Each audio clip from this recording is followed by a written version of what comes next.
Well, let's start this. I'm trying this. 1, 2, 3. Hello everyone, I'm Luquitas Montes, and I'm going to read another book. The name of this book is High Life, Low Life of Alan Battersby. This book has 14 chapters. It seems large, but I think that is because of the big writing big letters. So in this video I'm going to read chapter 1, of course. The name of this chapter is Summer in the City. They say if you don't like the heat, get out of the kitchen. New York, mid-July, if you don't like the heat, get out of the city. Anyone who could take a vacation was in the mountains or on Long Island, anywhere colder than the city. But me, I had work to do and dollars to earn. As I left my apartment building in Queens, the heat hit me. The temperature was already up in the 80s. Only 7 o'clock in the morning and I was sweating. I was going to be another one of those hot, uncomfortable days. Time to catch the number 7 train to Manhattan. The name's Marley, not Marley. I know the city of New York like the back of my hand. New York is part of mine. It's in my blood. During my 15 years service with the New York Police Department, I saw the best and worst of life in the city. After leaving the New York PD, oh my god, New York PD means New York Police Department. Okay, this is new for me. I became a private investigator. Although I don't make that much money. I'm my own boss and I don't have to take orders from anybody. I prefer it that way. At Grand Central Station, crowds of office workers hurried out to 42nd Street. There were usually a few homeless people in the station trying to make a few dollars before the police moved them along. When you make the same trip every day, you get to know people's face. But today, I couldn't see any homeless people. Maybe they were out in the sunshine on 42nd Street.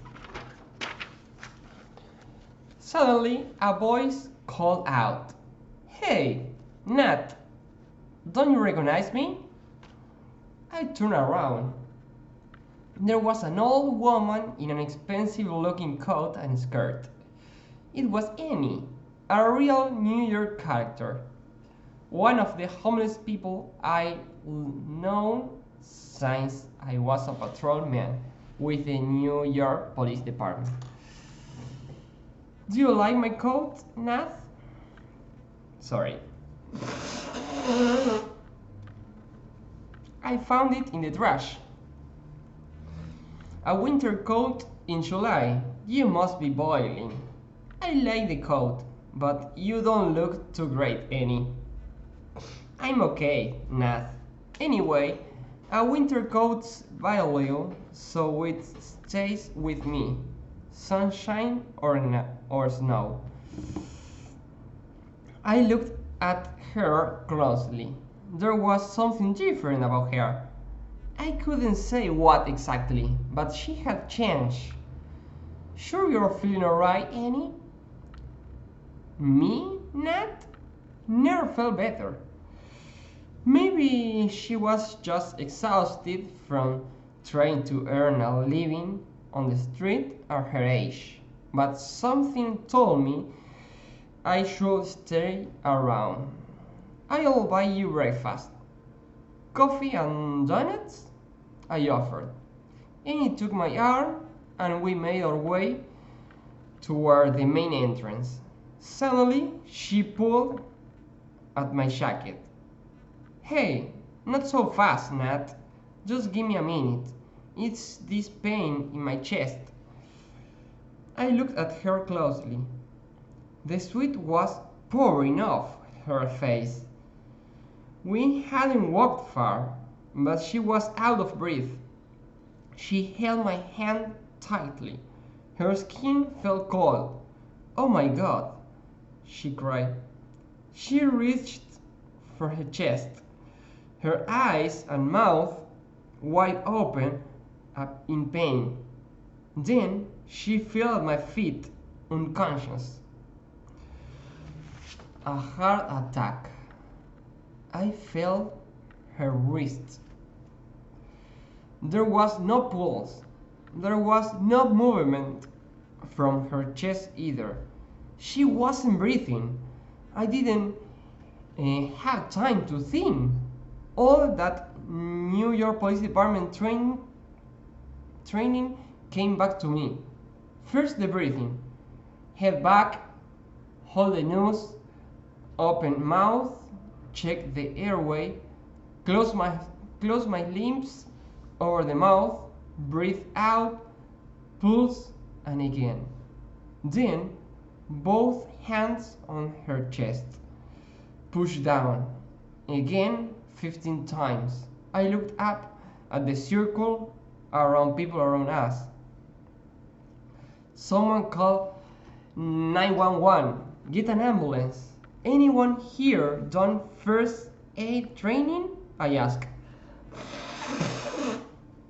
A guy stepped forward nervously. I'm just taking a first aid course, he said. Start with the breathing, then we'll change over. We worked on her for 5 long minutes. I felt Annie's wrist again. This time there was a pulse, and then some movements in her chest. At last, I heard the sound of the ambulance siren. The ambulance man took over and put Annie in the ambulance waiting on 42nd Street. I knew someone like her wouldn't have health insurance. You taking her to Bellevue Hospital? I asked. Yes. Here's my card. Any question about hospital bills, tell them to call me. How I will actually pay any hospital bills was another matter. A police officer came over to interview me. As soon as he left me, a reporter from the Daily News ran up to me.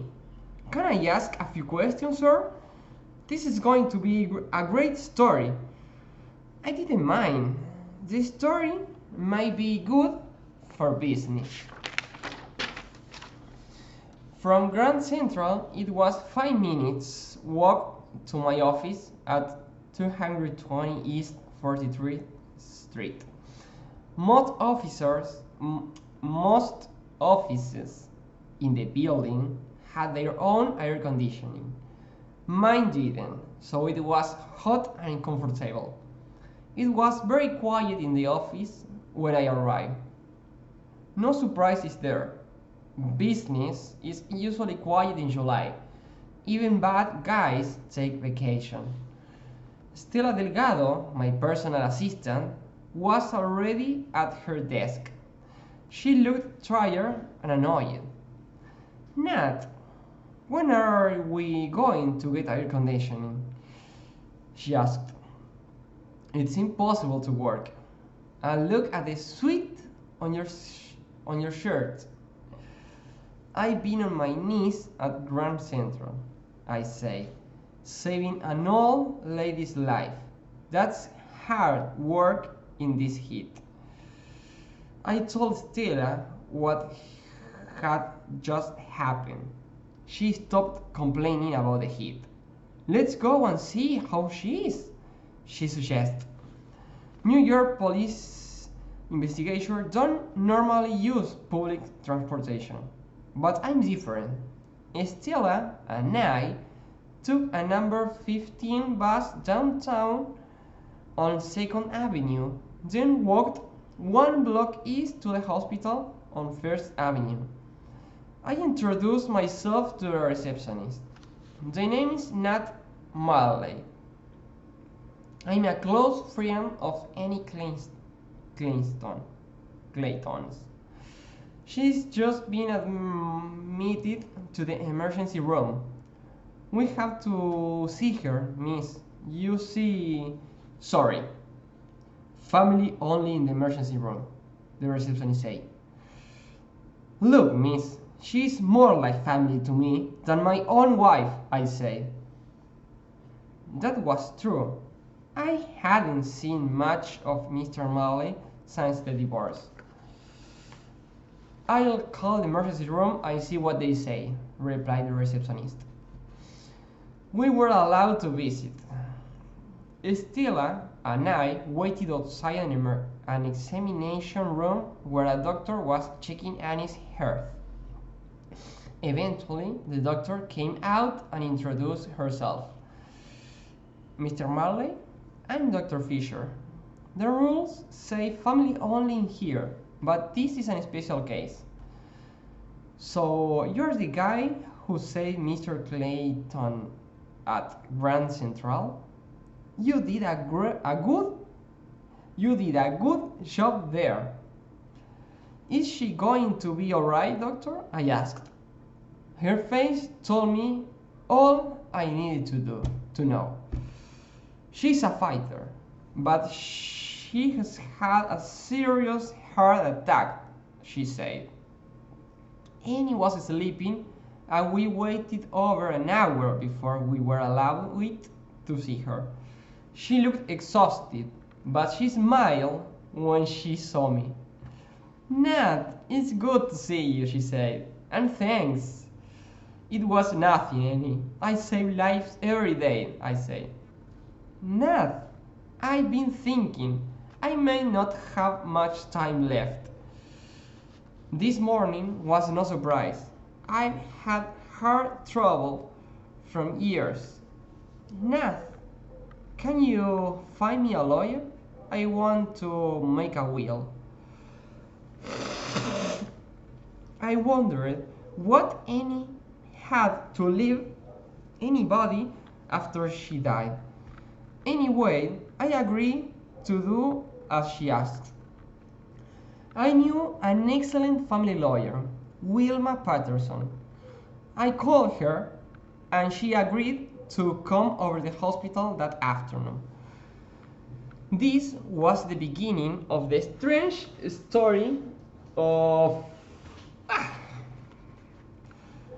two old ladies from the opposite ends of New York society, the high life and the low life. Two old ladies who had never met and whose lives were very different. This is the story of how those lives came together. And that is how the chapter 1 of this book ends. Okay. It's a bit difficult to remember the names and the job of each one of the characters, but I have to study this for an exam. So I hope you enjoyed this video and see you in the next one. Have a nice day.